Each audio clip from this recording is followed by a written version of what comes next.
নমস্কাৰ বন্ধু বান্ধৱীসকল, আজি আমি এইটো ভিডিঅ'ত আলোচনা কৰিম আপুনি আপোনাৰ আধাৰ নাম্বাৰটোৰ জৰিয়তে কেনেদৰে নতুন এখন আধাৰ কাৰ্ড আপুনি ডাউনলোড কৰি ল'ব পাৰিব নিজৰ মোবাইল ফোনৰ জৰিয়তে। চ' আধাৰ কাৰ্ডখন ডাউনলোড কৰি ল'বৰ বাবে আপুনি প্ৰথমতে গুগলত যাব। গুগলত গৈ গুগলৰ চাৰ্চ বাৰত আপুনি টাইপ কৰিব uidai.gov.in। এনেদৰে আপুনি টাইপ কৰি ল'ব। টাইপ কৰি লৈ পেলাই আপুনি চাৰ্চ কৰি দিব। চাৰ্চ কৰি দিয়াৰ পিছত আপোনাৰ সন্মুখত এনেদৰে এটা নতুন পেজ খোল খাই আহিব। আপুনি কি কৰিব, তলত যিটো আপোনাৰ অলপ স্ক্ৰল ডাউন কৰি আপুনি যিটো গেট আধাৰ বুলি যিটো অপশ্যন পাইছে, আপুনি সেই গেট আধাৰত আপুনি ক্লিক কৰি দিব। গেট আধাৰত ক্লিক কৰি দিয়াৰ পিছত আপোনাৰ সন্মুখত নতুন এটা পেজ আহি যাব। আপুনি স্ক্ৰল ডাউন কৰিব।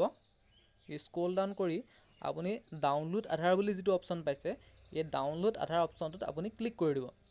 ডাউনলোড আধাৰ অপশ্যনটোত ক্লিক কৰাৰ পিছত আপোনাৰ সন্মুখত আকৌ এটা নতুন পেজ খোল খাই আহিব। আপুনি স্ক্ৰল ডাউন কৰিব।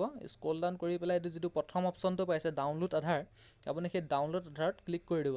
ডাউনলোড আধাৰত ক্লিক কৰাৰ পিছত আপোনাৰ সন্মুখত এনেদৰে এটা নতুন পেজ খোল খাই আহিব। ইয়াত আপুনি দেখিবলৈ পাইছে Aadhaar number, enrolment ID, virtual ID। আপুনি এনৰলমেণ্ট IDৰ জৰিয়তেও আপোনাৰ আধাৰ কাৰ্ডখন ডাউনলোড কৰিব পাৰিব। ভাৰ্চুৱেল IDৰ জৰিয়তেও আপোনাৰ আধাৰ কাৰ্ডখন ডাউনলোড কৰিব পাৰিব।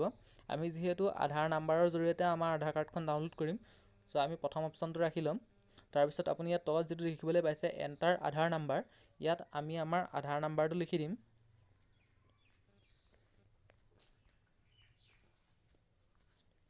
আমি ইয়াত আধাৰ নাম্বাৰটো লিখি লোৱাৰ পিছত এইটো তলত যিটো দেখিবলৈ পাইছে এণ্টাৰ কেপচা, সেই ওপৰৰ যিটো বক্স আছে, বক্সটোত আপোনাৰ যিটো কেপচা কোড আছে, সেই কেপচা কোডটো আপুনি ছেম টু ছেম এই এণ্টাৰ কেপচা অপশ্যনটোত আপুনি বহাই দিব। কেপচা কোডটো বহাই দিয়াৰ পিছত আপোনাৰ যিটো তলত চেণ্ড OTP বুলি যিটো অপশ্যন আছে, সেই অপশ্যনটোত আপুনি ক্লিক কৰি দিব।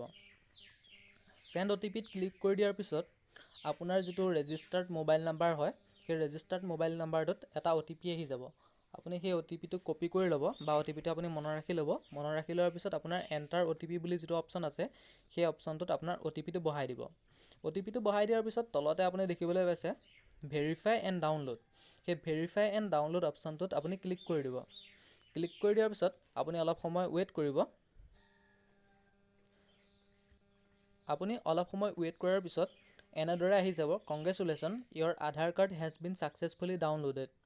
আপোনাৰ আধাৰ কাৰ্ডটো ডাউনলোড হৈ গৈছে। আপুনি এই পেজটো ইমানতে ক্ল'জ কৰি দিব। পেজটো ক্ল'জ কৰি দি আমি আমাৰ ফাইল মেনেজাৰত যাম। ফাইল মেনেজাৰত গৈ এইটো প্ৰথম যিটো আমি দেখিবলৈ পাইছোঁ আধাৰ বুলি, সেই আধাৰটোৱে বৰ্তমান আমি ডাউনলোড কৰা আধাৰ কাৰ্ডটো হয়। আমি তাত ক্লিক কৰি দিলোঁ। ক্লিক কৰি দিয়াৰ পিছত এণ্টাৰ পাছৱৰ্ড বুলি আহিছে। ইয়াৰ পাছৱৰ্ডটো হৈছে আমাৰ নামটোৰ প্ৰথম 4টা আখৰ কেপিটেল আৰু কেপিটেল লেটাৰ লিখিব লাগিব, আৰু আমাৰ যিটো জন্ম হোৱাৰ যিটো চন, সেই জন্ম হোৱাৰ চনটো আমি লিখি দিব লাগিব। চ' মই মোৰ নামটো আৰু জন্ম হোৱাৰ চনটো লিখি দিছোঁ।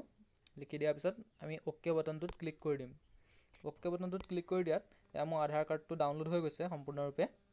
চ' আপুনিও আপোনাৰ আধাৰ কাৰ্ডখন আপুনি এনেদৰে ডাউনলোড কৰি ল'ব পাৰিব নিজৰ মোবাইল ফোনটোৰ জৰিয়তে।